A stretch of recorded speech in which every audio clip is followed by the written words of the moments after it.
Hey, what's going on, everybody? David Noe with SpeakEasy HR, presented by Payroll Partners. We are back for a brand new episode, and I saw Todd just going and dancing through that intro, so I know this is going to be I love a it, man. an amazing episode. So I am thrilled and honored to have Todd Bertsch on with episode 66 today. It's March 23rd.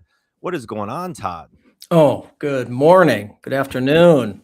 I love the intro music. I was into it, man. I was playing my saxophone and getting into it.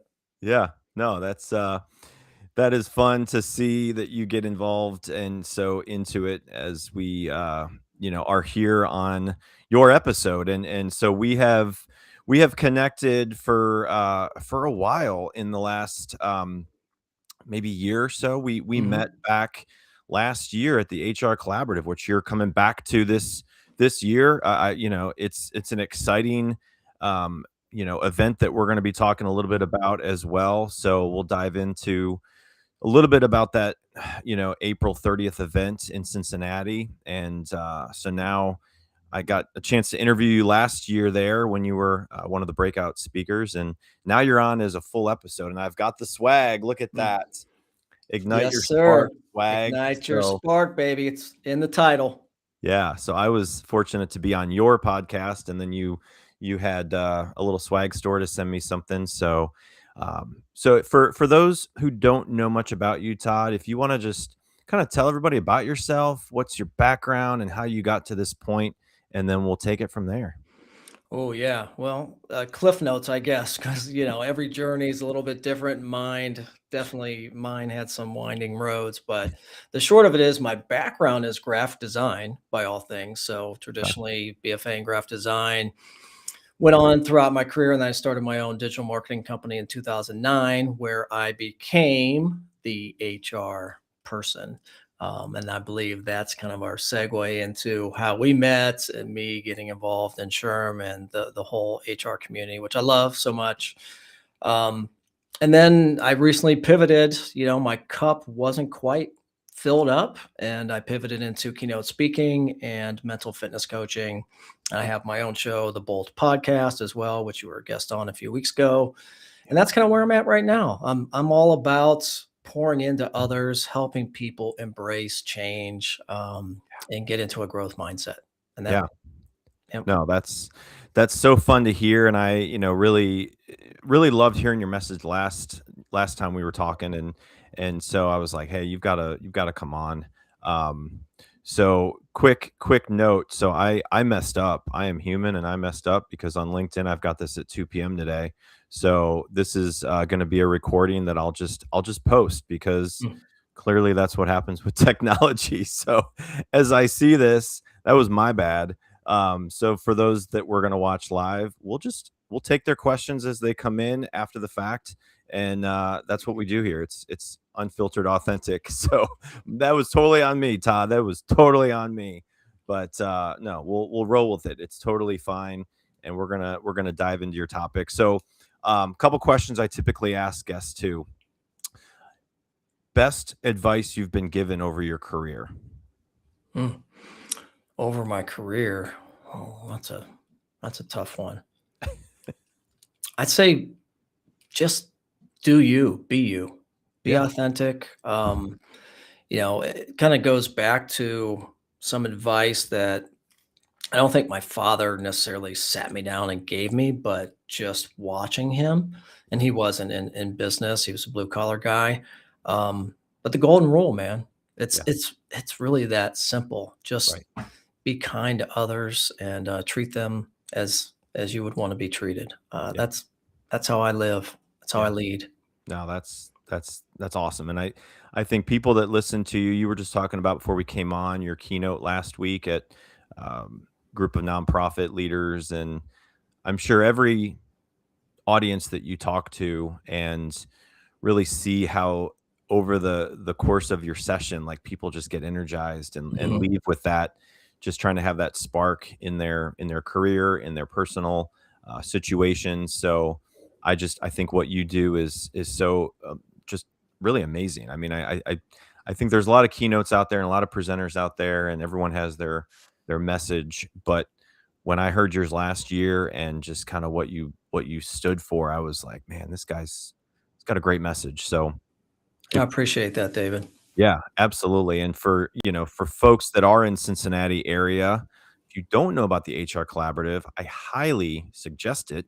We'll be there April 30th with several other great people as presenters, keynote.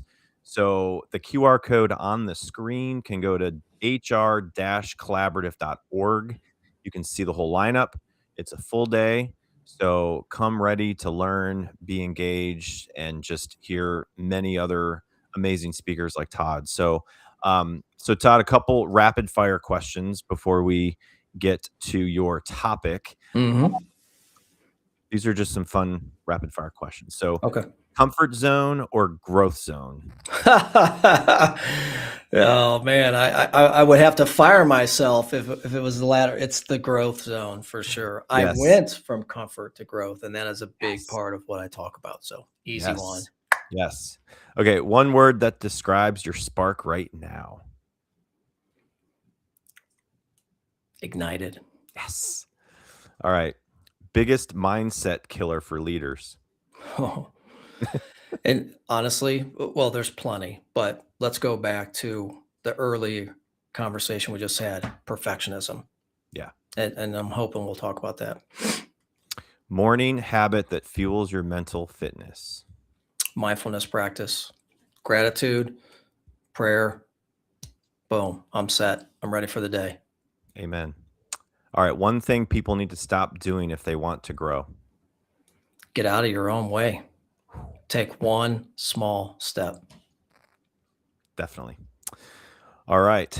So this is I started this when I first started this podcast, and it's kind of evolved in a little bit of a way, but these are fun questions. And I have had someone ask to pass because they didn't like the question that they got picked to do, but okay. that's okay. You can have that option. I will give you one chance to repick a number. So it's 1 through 15. So let me transition to this envelope icebreaker game.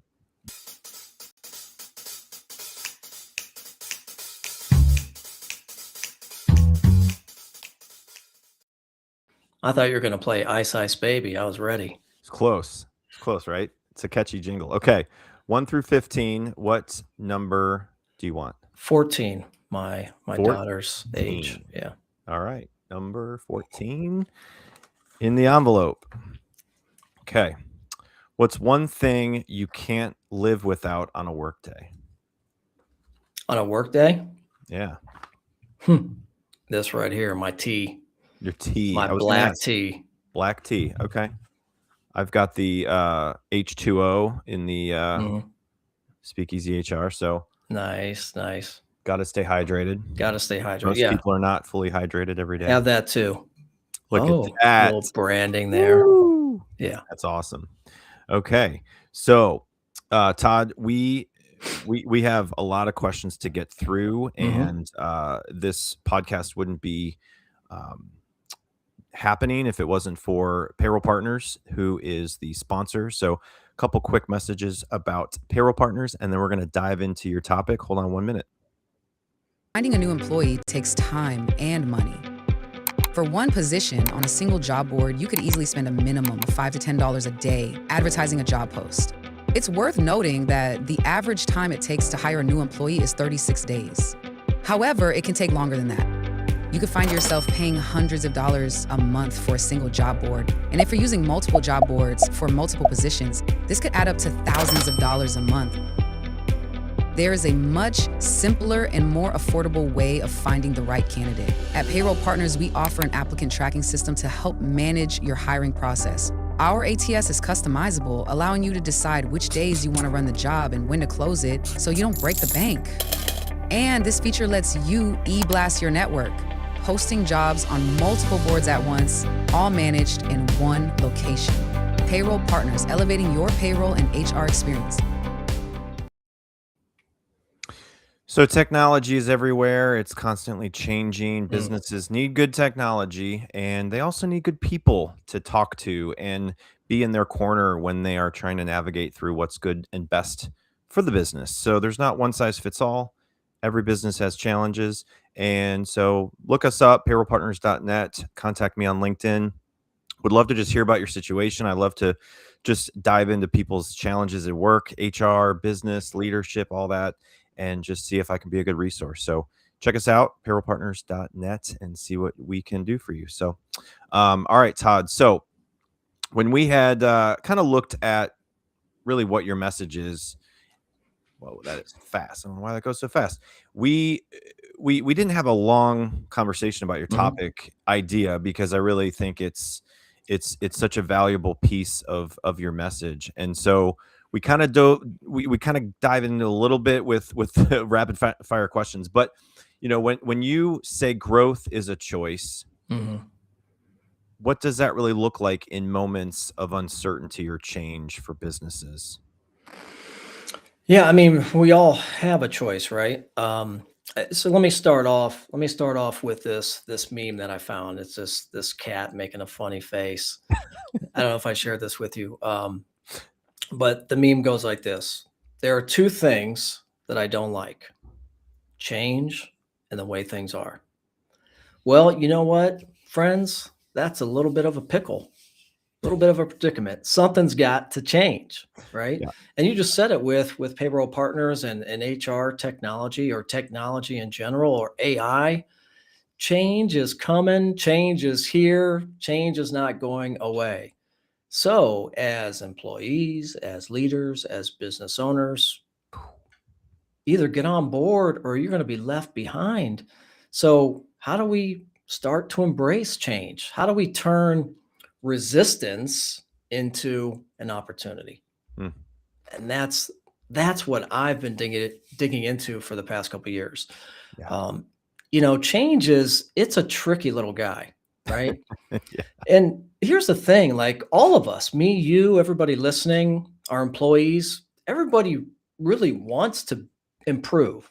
They want to be the best version of themselves. But change is scary, and change is oftentimes uncomfortable. And what do we do in our survival brain, right? That says, hey, danger, Will Robinson, run, run, saber-toothed tiger. Yeah. Yeah. So what I teach people and what I train leaders on is really shifting that and training it, right? Training that signal to say, okay, yes, sometimes fear, danger, we need that signal to let us know we don't want to get hit by a bus, whatever.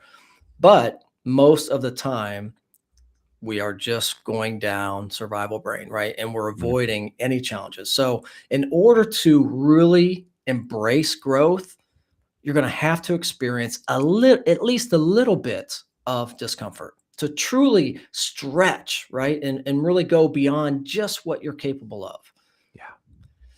But the Yeah, I think problem is, David, we just, as a society, man, we don't embrace, we are not accustomed to discomfort because we've built this bubble around us, right? We regulate everything, our heating, cooling, our kids, helicopter parents.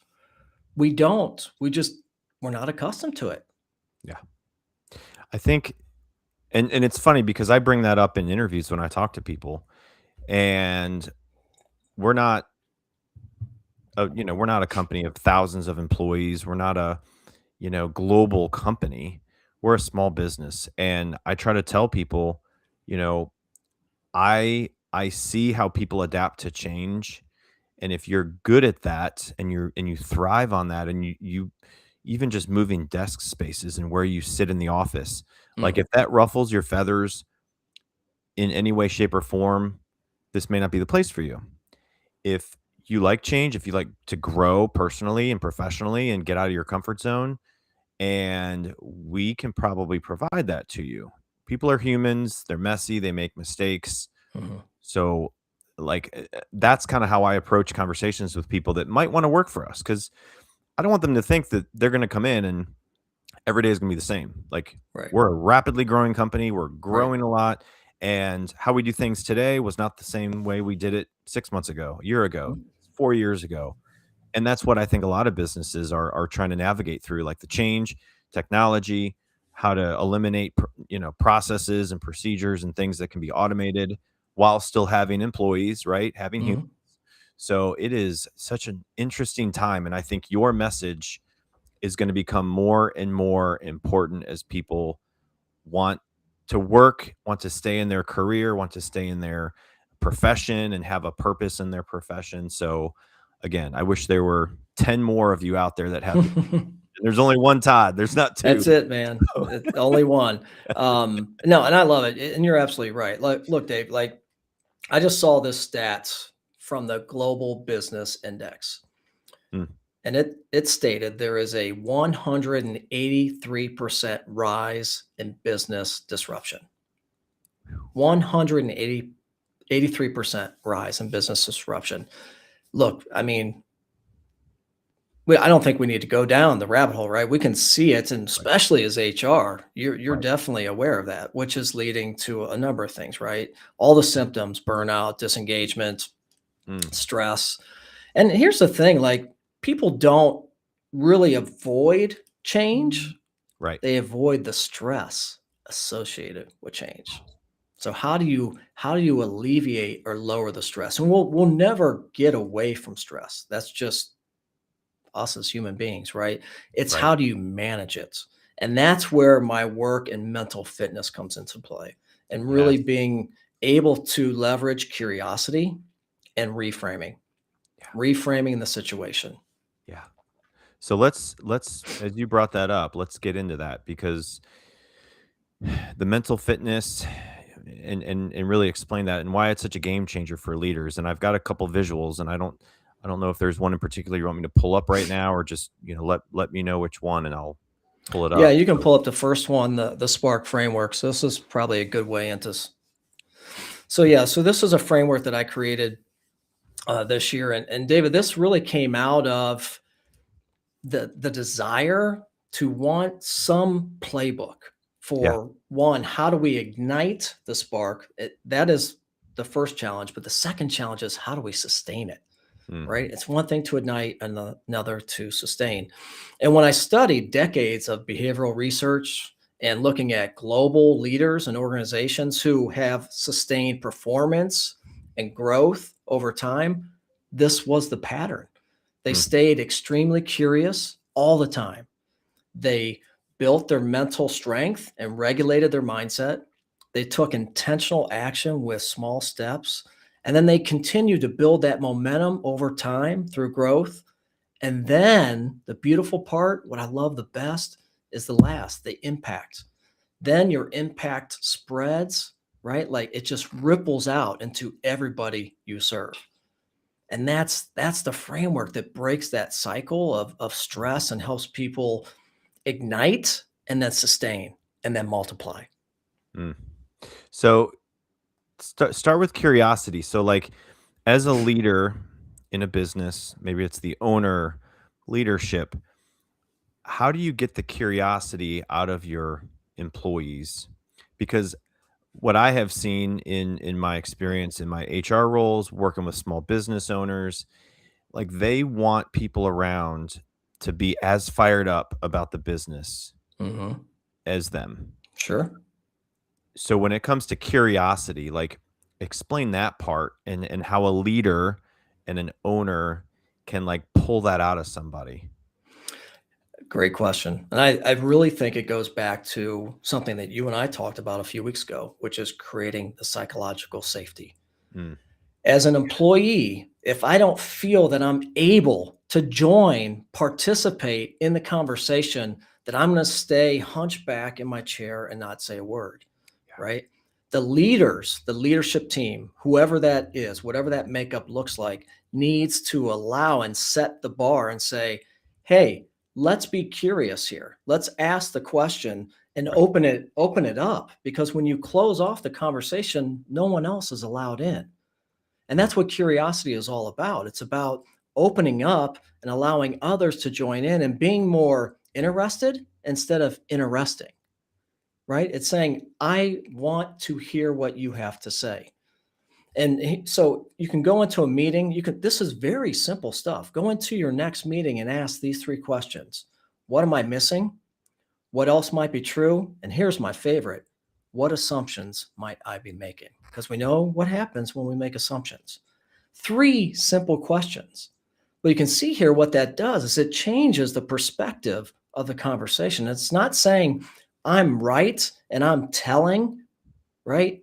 I'm dictating. It's saying, no, I'm open and I just want to hear what you have to say.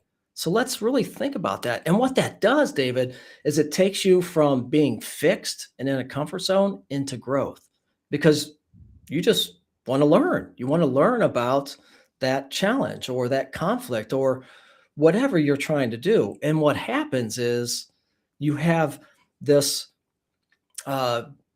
wonderful grouping of people who are starting to express their ideas, which leads to more innovation and more creativity, which in the end is more buy-in because they were part.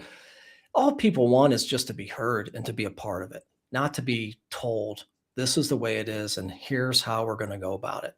So just open it up with those questions. And the beautiful thing that I've seen in curiosity is it builds a bridge. So you start building trust, right? Because you're allowing people in. You're saying, hey, I don't have all the answers. So let's just ask the question, well, what if? What are we missing here? Right. What else could be true? Yeah. Yeah. And it's looking at the landscape of business and really the workforce. You have multiple generations working together, and your engagement level and your motivation level of a 25-year-old and a 45 and a 55, like those same 3 questions that you just mentioned, like any of those people can ask those questions, right? Like it's not like, oh, for the young leadership, young professional group, but no, that goes across the board, I think. So, is there anything in particular when it comes to the generational, different generations and how this framework for like a young professional listening might want to lean into something a little more? Would you say? No, Yeah. honestly, I'm glad you brought it up. It's really agnostic. Like Yeah. this actually puts us all on an equal playing field. Yeah. That's what's beautiful about it, Yep. right? Now, as an older, seasoned person, veteran, I might naturally be more curious, right? Or I might be set in my ways and be more fixed and comfortable. And having a younger person who typically is more curious because maybe they're just coming off of college or they're in their first job, so they're still just really hungry and just like the kid right in the car, Bart Simpson, are we there yet? Are we there yet? Just you keep rapid firing, asking all these questions. Yeah. That's the beauty of it. And here's the thing, David. Like with curiosity, it doesn't mean that we run from challenges. It just means we're looking at it from a different lens, from a different angle. And the biggest breakthroughs don't happen by working harder. They happen by asking better questions. And all it takes is one person in your room, in that meeting, to be curious and ask the question, and opportunity expands. How about for the recruiters out there that are trying to fill jobs?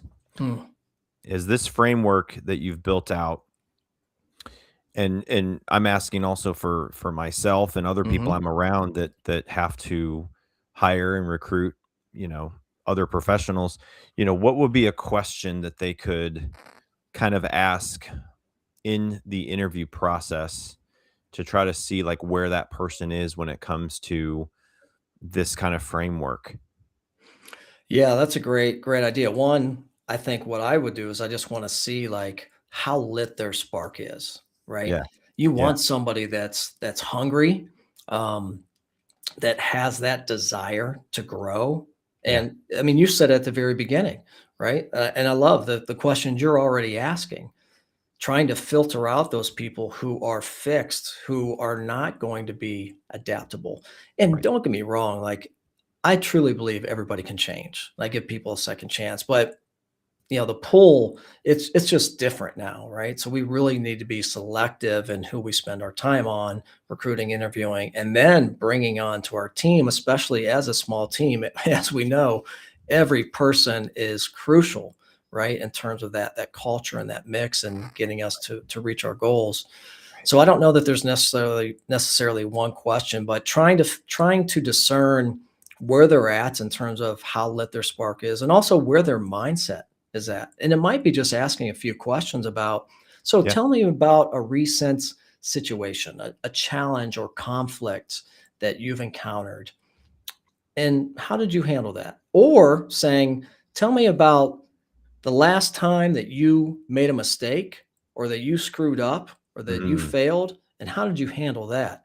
Now that's a good testament, because if yeah. somebody has perfectionist tendencies, which you and I were talking about a little bit, and trust me, I've been there. I don't know that I want that person. I want somebody who sees it as a lesson, right? Right. So Right. that we can learn from it and grow, but they're not afraid to take a risk and put themselves out there and really stretch. Yeah. So what are some signs that someone or a team is operating from a fixed Mm. or fear-based mindset? Oh, thank you for that softball. Um, yeah, there are a lot. One, they don't like feedback. They're Mm, just closed off. That's a number one, right? And you can get that in those one-to-ones or in the performance reviews, right? A mhm. great time to identify people who just aren't open to that feedback. You got to get the feedback and then do something with it. Take some action. If we're talking about this next year, the same stuff, that's a problem. Maybe that's on me as a leader. I didn't explain it well, or we didn't have that clarity together, or man, you're just fixed. You don't feel like you can make any changes at all. So feedback, and then just really the fight. Are you just giving up, Right. or do you continue to fight for your ideas, Yeah. continue to get better, right? Yeah. So those are a couple of really key qualities, and just being open to anything, putting yourself out there, and discomfort is really the last one. Yeah. Are you willing to embrace some discomfort? Mm, Are you not? And you can put some, right? You can put some projects in front of them. Are they willing to stretch? Are they willing to try something that maybe they haven't done before? And it could be as simple as just in a meeting, speaking up, raising their hand, providing some ideas. Or maybe it truly is taking a project that maybe they've never worked on that you know is going to push them. How do they respond to that challenge? Are they willing to take a risk, put themselves out there, knowing that they might likely fail or at least not be perfect in that situation, but willing to learn and grow from it? yeah. I think those are the things that that we really look for. Mm, it's awesome. So let's talk about igniting your spark, because Mhm. that's what we're doing. We're trying to help people ignite their Yeah. spark, right? Um, so what causes people to lose that spark in Mm. their first, or what causes people to lose that spark in the first place? Yeah, that's a good question. I mean, it could be a number of things, honestly. I see a lot of people who are older, and I'm putting myself in that. I'm 55, who they've been in their career for 30 some years. Yeah. And then you get to a place, in particular, some of these larger companies, right? The Fortune 500s, those people stick, right? They have other incentives to stick around, and they're in that role, or at least in that company, for 10, 15, 20 years. And what Right. happens on a regular basis is people get to a point where they plateau out. So if imagine we have a line here, a middle line, and we have fixed mindset below the line and growth above the line. And people get to a point where they've been in a growth mindset, first, second job, college, extremely curious, learning, and then boom, we get, complacent, right? We get comfortable, we get Mm, cozy, and we don't push ourselves. And to me, it's like Groundhog Day. You're just doing the same old, same old, same old. And maybe that's your employer, but honestly, I feel like it's on the person too, to at least raise your hand and say, hey, like, I'm not being challenged here. And believe you me, we're built for evolution. yeah. Our people, they might not say it, but they want to grow, they want to be challenged, and they want to embrace some discomfort. I know that's hard to believe, but it is very true. And when they do, oh my gosh, you see that spark light up. And then you get that hit of dopamine. You're like, oh, this is why I started here. Yeah. This is why I got into this work, and some jobs, some careers, like I was just talking to nonprofits last week. I mean, their work's hard. It's hard work. The money's usually not there, and they're trying to solve some of society's biggest challenges. And then you go into HR, and we know this, this industry is really struggling right now because they're carrying the weight most of the time of Yeah. all the challenges in the organization. And in some cases, unfortunately, not having a seat at the table. And it's like, Yeah. well, if you're putting this weight, then I need to be part of it. I need to be part of this. I'm managing the humans who are running the company, right? So sorry, I kind of went off there, but Yeah. yeah, that's kind of my thought on it. Yeah. So listening is often overlooked. So how can leaders become better listeners in a way that truly drives the growth? Put a zipper on it, man. Just don't say anything. Yeah. And easier said than done. I was that guy. My love language is words of affirmation. So especially when I was younger in my career, I wanted to prove that I had something to say, right? And I Yeah. needed that idea to stick. I needed to be heard. And oftentimes that's not the right approach. And especially as you get into a leadership role. And this goes back to curiosity and opening the conversation. And the kind of the one phrase I said, being more interested than interesting. So when you're trying to be interesting, that means it's all about me. Yeah. When you're interested in what other people have to say, and you're opening up, the conversation. So now what can you do if you have a challenge with that? Mindfulness practice is great. And there is power in the pause. There is power in the pause. If you can start to build this mindfulness practice of pausing, and that whatever that is for you, maybe it's, pinching your leg or rubbing your fingers or some way of alerting yourself like, oh, I want to say something. So what is my signal? Right. Yeah. Or maybe you have a colleague and you guys buddy up and say, hey man, signal over to me to just, don't say anything, however you get there. But the idea again is just pausing. Yeah. And just letting others navigate the conversation, contribute to the conversation. And I think, and then what you're doing again is creating that psychological safety, right? That's that safe place where people feel like they can get into the conversation. They can say something without being judged. And that's important. People want it and they need it. Right.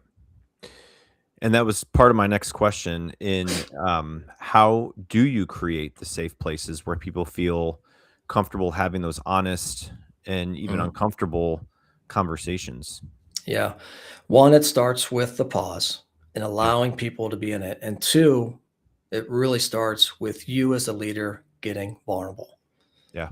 So if I say that, okay, guys, we really want you to take risks and we want you to stretch and we want you to grow, I need to be doing that too. Yeah. Right. So I need to be reading, checking out podcasts, hiring an executive coach, whatever that means for me to grow. But I also need to share my lessons, meaning my failures. And now you start to create this safe space. It's like, oh, well, our leader, Todd, just said that he wasn't perfect and he just made a mistake, on this last week. And you know what? It didn't kill the business. Oh my gosh. We're not saving lives here. We're managing lives. We're helping lives. Yeah. But we're not a surgeon. So at the end of the day, let's just take some risk, but also own it and just say, hey, it's okay. I failed. And guess what? This is what I learned from it. Now you're saying it's okay for others to quit playing it small, to take a risk without being feared, without, the fear of being judged. Yeah. To me, and I've seen that because I've done it. I held a high bar, was a perfectionist, and my gosh, my people, they were just doing their job. They wouldn't really be proactive or take a risk or stretch because how are they going to reach that high bar? I didn't create the space. And it took me a long time to realize that. And oh my gosh, when you open that up, everything changes. Next thing you know, you're freeing yourself up because you got people who are willing to take on more. Yeah. There's Mhm. a couple other images on here I was going to maybe pull up. So there was this next image, I think, was similar to the last one. Yeah, this just really explains kind of the Spark framework. Yeah. And then you've got this one. So you've got I at the top, Mm. and then your team, and then at the bottom is your community. So talk about this visual and what do you want people to get out of this? Yeah, so this really starts, David, with igniting your spark, which is Yeah. obviously a huge part of what I talk about. And my belief is that if you can help your employees really ignite, because we're all lit up by something. And when they came to the company, they came there because they were lit up. And maybe it's by your culture, your core values, or your product or service, whatever it is that you do. But over time, people get comfortable, cozy, complacent, and then we settle and we get into a, kind of a fixed mindset or a comfort zone, same thing. Right. And when we do that, growth stalls. And then that leads to disengagement and burnout, which is what we don't want. So what I say is, okay, look for the smoke signals. Okay. They're there. I guarantee you, if you think about it, and we'll go through them, and you look in your organization right now, somebody on your team is throwing up some smoke signals. And maybe you are too, quietly. And they look like energy dropping, curiosity shutting down, ownership fading, and people getting protective instead of proactive. And there are many others, but those are some of the really popular that I see signs of smoke signals. So you could either approach that as a performance issue, reprimand somebody, put them on a PIP. Oh, sounds great, right? Or you could approach it with curiosity and ask the questions. What about this role drains you? Yeah. What about it energizes you? And if you could create the perfect role, what would that look like? And maybe, not in all cases, but at least you're offering it up. You're asking the questions, right? You're being curious, giving them an opportunity. Maybe you can move them into a role or give them a few more responsibilities that do light them up. Yeah. Or maybe honestly, you can't, and it's just time to go. So would you rather have somebody who's in a comfort zone, who's not lit up, who's disengaged and not performing, or let them go and then bring somebody in who has those qualities? Yeah. My belief is let's invest more in the talent we have, in our people. I would imagine you hired them for a reason. So let's invest in them. Let's not decrease our professional development budget. Let's add to it, and let's really put it into our people and help them reignite. So what I've seen in my coaching and in my own business is that when you ignite that spark, things change. People, their voice changes, their posture changes, their initiative, their productivity changes. And next thing you know, they've ignited, they're sustaining, and then they're multiplying that out. And that's the beautiful part. When you can ignite a spark, it only takes one person in a team, especially a small team, that starts to shift from comfort to growth, choosing growth over comfort, and others follow. It's like a yawn. It's contagious. Yeah. People, again, we want it. We want it. We just need sometimes just a little poke or a prod, or if we see somebody else, like, oh man, she looks really happy and lit up. I want that for me. Right. But it's on us as leaders to see the smoke signals and intervene, and at least have the conversation to say, all right, can we do something here to light you up, to keep you here? Or, you know what, maybe it's just time to go. And you know what, they're going to appreciate that conversation. And who knows, you're not burning a bridge. Maybe they leave and they go somewhere else or to a competitor, but maybe they end up bringing you some business. because you treated them like a human being and you gave them an opportunity to at least speak up. And maybe you reminded them of what lit them up. Yep. It's humans, right? And that's what we're talking about here. Yep. Helping Definitely. humans be the best version of themselves. Yeah. I love that. So what are a few practical ways that leaders can help their teams embrace change instead of resisting it? Well, one is being curious, which I Yeah. think we talked about a lot. Brought that And up. really starting to train. So it's a mental muscle, right? So you can do Okay. mindfulness practices, which is all great. Highly recommend it. Free. Anybody can do it, right? Take a couple minutes out of your day and really get into some sort of light meditation and be present. Or you can take it a step further and get into a program like mine, the Positive Intelligence, where we're building mental muscle. And that's really the difference between a lot of programs and this particular program, is that a lot of things are just insights, and insights are great, but a lot of times they don't lead to action. And with Positive Intelligence and in other programs, when you build your mental muscle, hey, you're building muscle. And if you continue to build that muscle, that'll last a lifetime. And the Right. ROI on that, you can't put a price on that. And not only does it help you professionally, but it even helps you personally, your well-being, your relationships. And when people are healthier and have better relationships, even at home, man, they're lit up when they come to the office. Yeah. You carry what you have from home into work and vice versa, right? Mm. So it really helps the whole picture. And it's about mental fitness is about being able to identify all those negative thoughts, negative Nelly, right? That's in your head. I'm not good enough. I shouldn't do this. I've never done it before. It's going to hurt. It's going to be uncomfortable, on and on. Being able to identify those negative thoughts and patterns, catch them and shift them over into what we call the sage brain. Yeah. And in that side of our brain, we're operating with empathy, with gratitude, with peace, calm, creativity. I don't know about you, David, but survival brain, shame, blame, regret, fear, or sage brain, empathy, gratitude, peace, calm, joy. When you lead from your sage brain, everything changes. Your relationships, your performance, how you handle all situations, because you've been able to build that mental muscle, which gives you the resiliency to handle any challenge, because the challenges don't bother you anymore. The conflicts, they don't bother you. You're able to just to pause, again, going back to the power of the pause, and just say, okay, let me be curious now. And let me ask the question, what are we missing here? What can we learn from this? It's an accept it for what it is. And then maybe you can shift it into a gift and opportunity. Say, okay, well, what's the opportunity here? And that's really what all this is same with curiosity. We're really just shifting from fear to opportunity or possibility.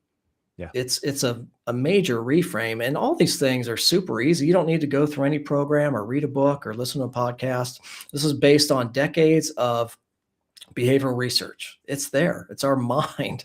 Our mind is so complex, tricky, but very plastic, and we can rewire it. And that's what positive intelligence is all about. Mental fitness, rewiring your brain.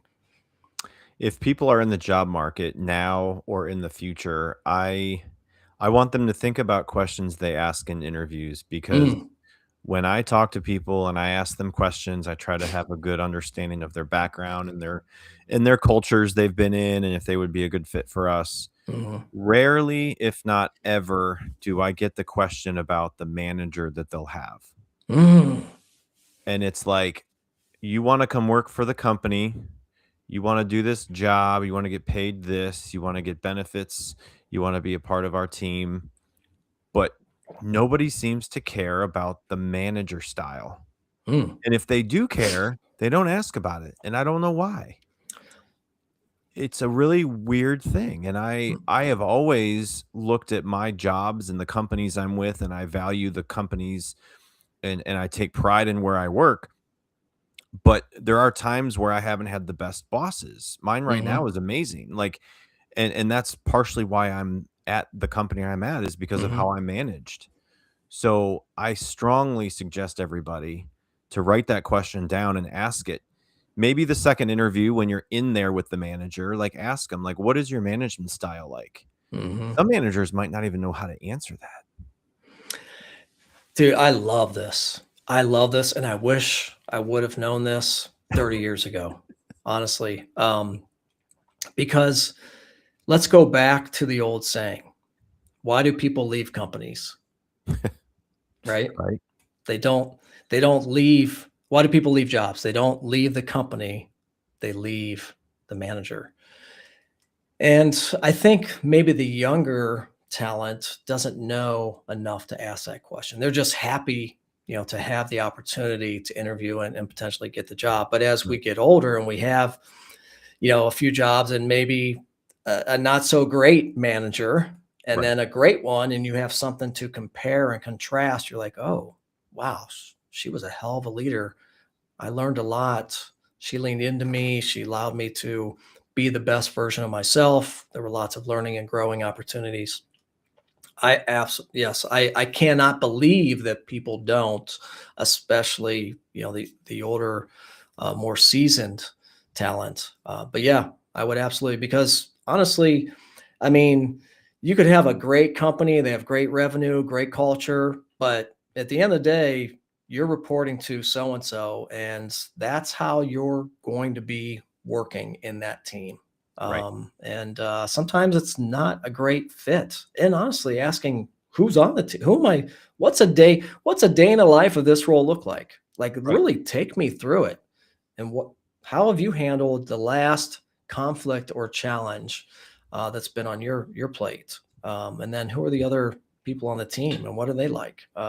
Yeah, it's a tough thing, and obviously social media has allowed us to investigate, a little bit more Yep. than in the past, where we can kind Yep. of get a sense of maybe the people, see what they're posting on LinkedIn. Um, so I would highly encourage people to just be like a detective and try to inspect and be curious. Ask the question, what am I missing here? Yep. This looks like the perfect place to work, but is it? Like, really, really dig in. Yep. You have to show the curiosity in that interview, and without saying, "Hey, I'm curious about this." Hmm. Ask about the management style. Ask about the biggest business challenge right now and how this role impacts that.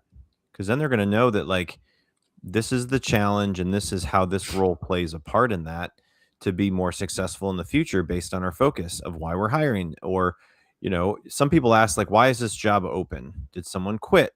Did someone get promoted? Did someone Hmm. move out of town? Like, that tells you a little bit more. And you can Google, you can go to LinkedIn, you can go to the Facebook page or wherever the business is as a brand, and you Hmm. can see what people say about them, Glassdoor, any of those places. But when it comes to this specific person that's your manager, maybe that manager just got promoted a month ago Hmm. and you're going into a situation with a brand new manager. Now, they might talk about that in the interview, but the last thing you want to do is like go to that interview and not be prepared for questions that will really help you figure out if you want to work for that company, do what they're asking you to do, work for that manager that might be like your favorite manager or your least favorite manager, maybe somewhat of more of a mentorship for you, more of Hmm. a mentor. So there's so many things in those conversations that you can get and show that you have that curiosity, that spark, right? To really just come in and make an impact. Hmm. So, yeah, it's super interesting right now to be hiring and recruiting. Oh my gosh, absolutely. Yeah, we're living one of the biggest change disruptions I think we've ever seen. And what I love too about that, David, we could flip it on the other side. As the person interviewing, as a person hiring, I love it when people are extremely curious. Hmm. And so many times I see people don't have a single question. I'm like, really? Like, ask me something, and not something that AI can generate. Ask me something specific about Yeah, me, or the manager or the company, that shows that you've taken the time to dig in and that you really want this role. But just absolutely. be curious and ask the question. So yeah, I don't I don't mind those. I encourage it. I want that. And I actually like use that as a way to rate people in terms of their interview. Yep. I am here with Todd Bertsch, and we are trying to ignite your spark, Mm, right? So, couple things. Again, this event that Todd and I will be at next month, it's coming up fast, April 30th, the HR Collaborative in Cincinnati, Ohio. Please consider coming. You can look at the QR code, scan that, or go to hr-collaborative.org. See all the keynote lineup, speakers. It's a full day event. CE credits available, all that fun stuff for HR and business professionals. So again, I'll be there live doing a SpeakEasy HR podcast episode with all the speakers, interviewing them, and that's where Todd and I last year connected, and we're back almost a year later and having a full episode. So it's truly inspiring to see your coming back, having this message to try to help people, really ignite their spark in 2026. So let's talk about people feeling stuck right now, Todd. mhm. What's one small step that they can take today to start trying to move forward in their growth? Yeah. One small step. I would say really implementing a gratitude practice, Mm, because so much of what we talk about, honestly, it goes back to gratitude. And it goes back to an inherent question about change and humans. At the end of the day, we are all very selfish. And I don't mean any disrespect, myself included. We all very selfish, and we ask ourselves, what's in it for me? Right? If you can help someone answer that question about whatever change initiative you have planned, and give them that ability to connect and that clarity, man, they're mm, going to be on board. So I say, if you start with gratitude, you're starting the day off with being extremely grateful for what you have and not focused on the things you don't have, which allows us to really live in abundance and positivity, and mm, allows us to set our day, right? Chart out the day for really incredible conversations and productivity. It only takes literally 30 seconds or a minute, and you can do it in a number of different ways. You can do it on your morning walk with the dog. You can do it driving, commuting to work, or you can do it mixed in with meditation and prayer like I do. So it's a little bit longer, but it's woven in there. And or you can download, if you go to my site, follow me on social. I'm always talking about gratitude, and I've created some PDF downloads with some prompts, because a lot of people have told me too, like, oh, it's too repetitive. It's the same thing. I'm grateful for my health and my family and my job. Well, yes, great. And there's nothing wrong with repetition, but sometimes habits can be bad because they get so default yep. that they get boring, and then we quit doing them. So Yeah. you need to mix up the order, or, Yeah. talk about lessons you learned. What are you grateful for that you learned last week, or grateful for something that you're about to encounter? So there are a number of different ways, but for me, David, it starts and ends with gratitude. Yeah. No, that's great advice. And I think for anybody not even struggling, I think that's a good thing to do. Get into that habit. Send a text to somebody like, "Hey, hope you're having a great day. Let's Mm. connect soon." Like, just the gratitude of your connections, right? Your personal connections, your network, your family, your personal network.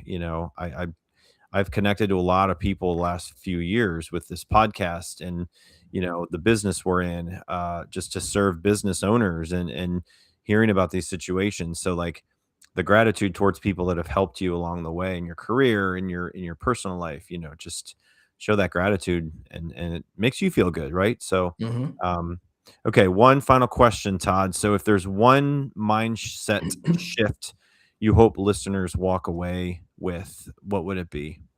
Yeah. And that was actually funny. I was just thinking about this per your last question. Here's the biggest misconception that most people get wrong: growth is not about becoming someone new. Growth is not about becoming somebody new. It's remembering who you've always been and letting that light shine. That's when you start choosing growth over comfort. You have everything you need. You do. You're beautiful, unique, talented. You have it. It's just a matter of letting it, tapping back in, igniting, and really going out there to go grab it. Yeah. But it's not about, you're not broken. You don't need to be fixed. This isn't about being somebody new. So that's it, man. I'm going to give you a mini air horn to that. Love it. Love it. Got the mini air horn.